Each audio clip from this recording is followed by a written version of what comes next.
From WPTV News Channel 5, it's Slay Your Day with TA. Good morning from WPTV News Channel 5. I'm TA from Tayson, South Florida. My hat's always crooked. I've had wardrobe issues all week. I'm not sure what's going on, but I'm trying to fix them. I'm trying to get my life right. Lots of things to do this weekend. It's honestly really hard to narrow just 5 things that are going on around.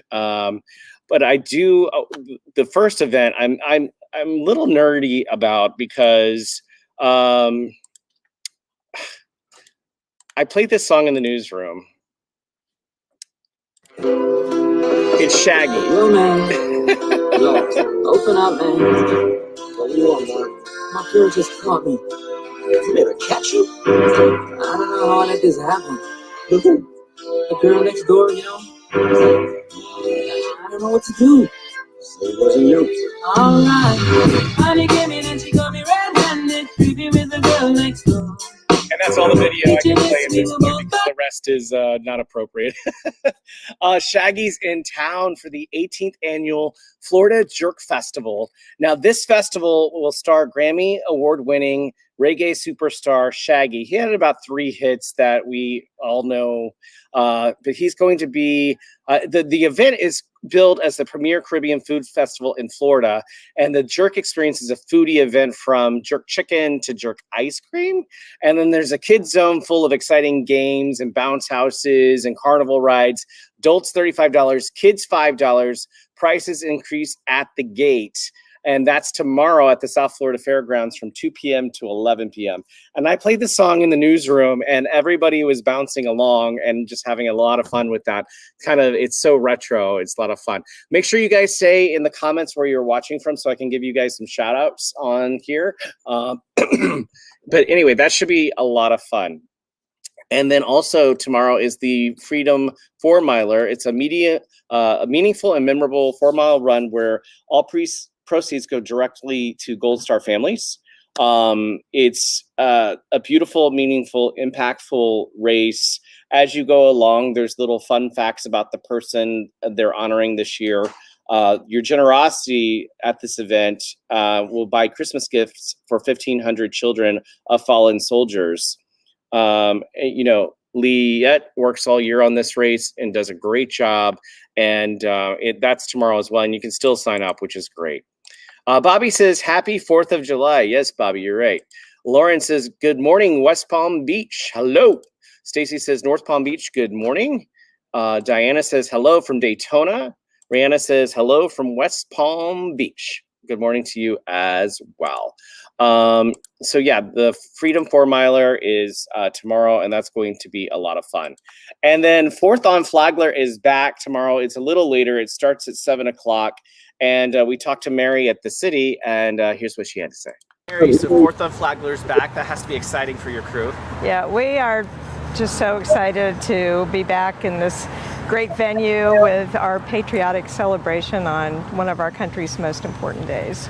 And it's a little modified from when we saw it in 1999. It's modified a lot since then, since 2019, right?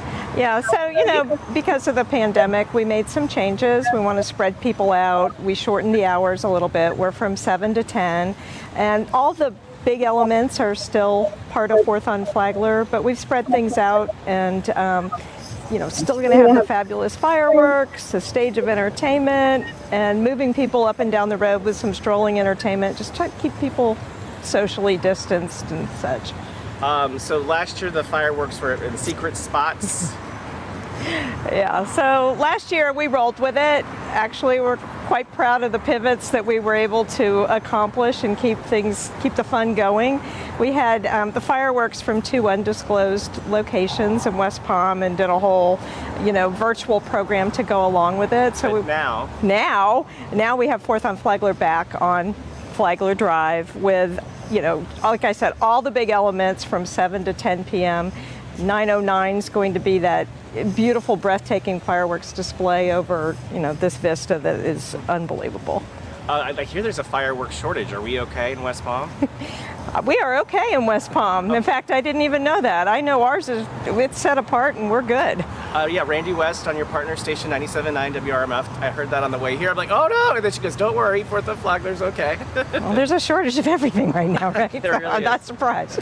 So let's do a little walk and talk. So Okay. what's going to be right here on Flagler Drive? Right behind me? Yeah. Well, right over there, we're going to have our food vendors are going to be over here. We'll have our refreshments, our beer, and our soda locations in this area. New this year, actually, right at Banyan, is the Billbone 5K run will end. It's going to start in the north end of the city at Osprey Park and culminate right here at the event site, which is pretty darn exciting. They're going to run to the fun. So that's going to be over there. And then, of course, we have our New Day USA. Our New Day USA stage will be right here where we normally have our Clematis by Night stage. And this giant great lawn will be all the space you need to sit and watch the band remix, and also our patriotic salute will take place right there. So this will be a nice area right here. And then as you move down the site, we actually have a DJ at the south end at Fern Street. Again, we're moving people up and down. And then all along Flagler Drive, we have a dozen strolling entertainers. So we've got the mimes and the stilt walkers and the unicyclists and all these fun things. We also have chalk art right over here at North Clematis and Flagler. We're going to have a giant patriotic chalk art, and they're going to start it during the day but finish it that night. And it's one of those 3D chalk art. Oh, how cool. Which is, you can put yourself in whatever it is they're doing, but I guarantee it'll be patriotic. Let's see, new this year too, I'm sorry, I keep jumping. Post Park, we're going to have the Supercar drive-in car show, which Supercar is one of our events that takes place on Flagler Drive, usually in January, and they're bringing 50 of their cars to Post Park. Again, another activity that you don't have to be on top of people. You can walk around and see the cars, which they're not your everyday vehicle. So this is something pretty special. And then again, we'll have food vendors up and down, carts up and down the street as well. So, are the firefighters participating this year? So the firefighters are not doing the splash and dash this year. We hope to bring that back next year. They, of course, are participating as their job requires. Right. Right. You do what I meant. Yeah. What else have I not asked you that you want to add? Give me a second. 4th on Flagler. Let me change angles. 4th on Flagler is free. It's a great event for the families. It's where memories are made. When you think back in your time growing up, at least when I do, holidays, particularly 4th of July, there's where you have your pictures, your family memories, and super important day to this country, to this city. And we welcome everybody to come down. We ask them, leave your personal fireworks at home. They're not allowed here. Leave your backpacks, leave your coolers. We have all the excitement that you could possibly need. We will provide you. Thank you, Mary, so much for doing that for us. We really appreciate it. Yasina says, is there parking? There's so many parking garages downtown West Palm Beach. You're sure to find parking blocks away. There's a bunch of public parking garages. Jennifer Sardone Shiner, she says red, white, and blue with a waterfront view at Intracoastal Park at 6:30 to 9:30 in Boynton Beach. Live music, lots of food trucks, kids areas with activities. Bring a chair, blanket with I can never say that word. Zambelli fireworks at 9. Jen, I sent you a link in your email just now while Mary was talking. If you want to come on and talk about that event, you're more than welcome to do that.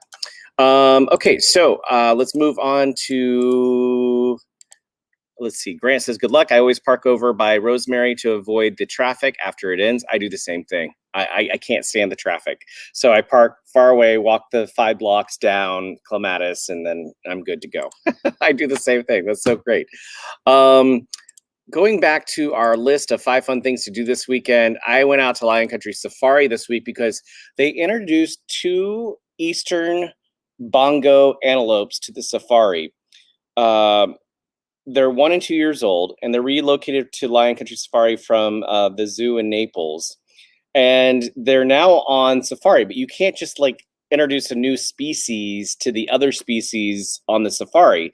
So we did an in-depth look on how they introduced these two new guys to the safari. Take a look. Oh, we just got in 2 male bongo. Half-brothers Makumi and Bakari arrived in April at Lion Country Safari. They came from the Naples Zoo. So we're just gonna unload them. This is lead keeper David Backus. This particular species is probably one of my top 5 that I've wanted to work with. I've never worked with them before. I've been in the business a little bit over 20 years now and never had the opportunity the privilege to work with bongo. They've been in quarantine for over 30 days, away from thousands of other animals at Lion Country. So we actually did a slow introduction with them with some of our species. We actually let them out into what we call a howdy situation, where there's a fence between them and the other animals, so they can see the other animals can see them, so it's not just as a shock when all of a sudden this giant red thing comes out.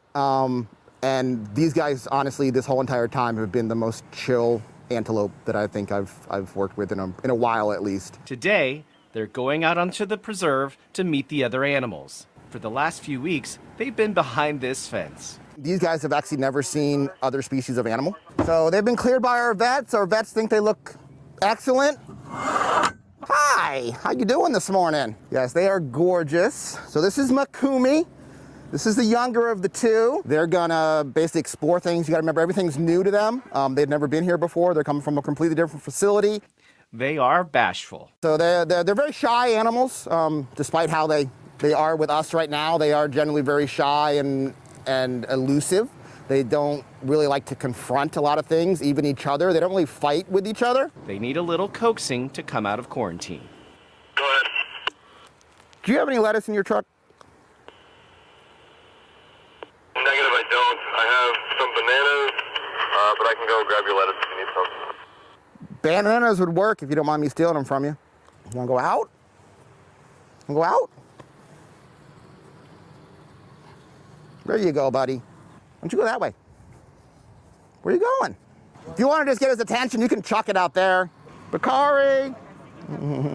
It's like, don't make me go for it. Bacardi ignores the banana enrichments. Bakari, come here.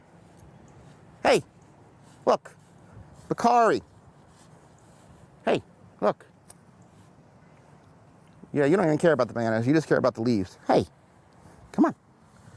Come on. Come on. Back to the leaves. So in the wild, they are both browsers and grazers. So they'll eat the grass, stuff like that, which is obviously what he's doing right now. And then they also will eat low-hanging trees, bushes, stuff like that. And this is kind of how natural you'd see them in the wild, like in the trees and the foliage, the dense foliage. Makumi already knows where the grain and bananas are stored.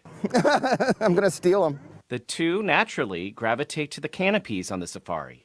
But don't let their meek nature fool you. They are fast. They can run up to 40 miles per hour through the forest. He'll use those horns basically in order to carve kind of a pathway through the low-hanging bushes and the low-hanging limbs. And if a horn is damaged like Bakari's, unlike deer, they don't grow back each year. But yeah, they both are endangered or threatened species. The critically endangered species need to grow in numbers. We do plan on hopefully getting some females and hopefully having some babies. They seem to be acclimating nicely to their new home.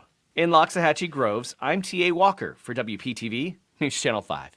That ostrich at the end, he was all about my camera. He totally wanted to, he wanted to be on TV. So I had to put him on in the end. You're welcome. Good morning. And Grant, good morning to you as well. Romel, good morning from Boynton Beach. Good morning to you. That's awesome. Let's also go to 4th of July celebration in Royal Palm Beach beginning at 5 tomorrow. Residents are invited to celebrate Independence Day with a grand firework display set to start at 9 at Mullins Park. Admission and parking are free. There's a cool family zone. There's a game zone, fireworks, live entertainment. It's going to be a lot of fun. And that rounds out our 5 fun things list. Now, oops, that should say hidden gems. Let me put an S on that and then I'll put it back up. Save. Hidden Gems is a new segment we have here at WPTV. Let me share my screen. We'll do this one. And if you go over to WPTV.com and right here at the top, if you click Hidden Gems, you will get this interactive map, which is my favorite way to do it. And if you blow it up, you can really go, say I'm going to Hope Sound today, because that's where today's hidden gem is. You can zoom in, and here we go. And right here, it says Hope Sound tree canopies. And if you click on it, it will give you all the information you need to know about the Hope Sound tree canopies. It's on Bridge Road. We have 90 of these. We want to get 100 by the time the 4th of July weekend is over. So you can submit your own hidden gems right here. If you look at this part of the screen, just put location, address, description, and then your name, just in case I have some questions, because these emails go directly to my inbox. And when I was assigned this project, the first thing I thought of as a hidden gem is the Hope Sound tree canopies. Well, let me put this up if I can. I think it's right here. And as you drive east past Dixie Highway on Bridge Road, you can see the sun sparkling through the trees, and it's just spectacular. It's about a mile of these trees that cover the road, and you can even walk it. There's a nice sidewalk that you can go on, and you just drive for about a mile, and as you are doing it, see, there's that sidewalk I was talking about, which is just spectacular as well. And as you're doing it, you're going to come to the beach, Hope Sound Beach, and there's a parking lot right there and free parking, and you can just make a day of it. It's a lot of fun. So that's this weekend's hidden gem. Does anybody else have any events they want to share? Put them in the comments now. For right now, I'm going to say hi to John. Good morning from Port St. Lucie. Good morning to you, John. Good morning, TA from Boynton, says Chris. Good morning to you. Nice to see you. So that's our 5 fun things list. That's what we did this weekend. I'm just going to hang out just a little bit in case somebody has something they want to add to the list. If not, we're going to move on with our weekend. And, the Elsa's out there, and First Alert Weather Team, Steve Villanueva is on it. He's updating our website, so you can get the latest track on that. He says it's not supposed to impact our 4th of July weekend, but then when you get into Monday and Tuesday, that's when we should at least feel some effects from the storm. So if you want the latest, you can always download the free WPTV app, and they'll give you the latest. All right. Well, guys, thank you so much for hanging out with me on Saturday morning. I really appreciate it. Have a great weekend. Slay Your Day can be found in the WPTV app on Roku, Amazon Fire TV, Apple TV, or Android TV. Plus on the Taste and See South Florida Facebook page and the WPTV free mobile app. Okay.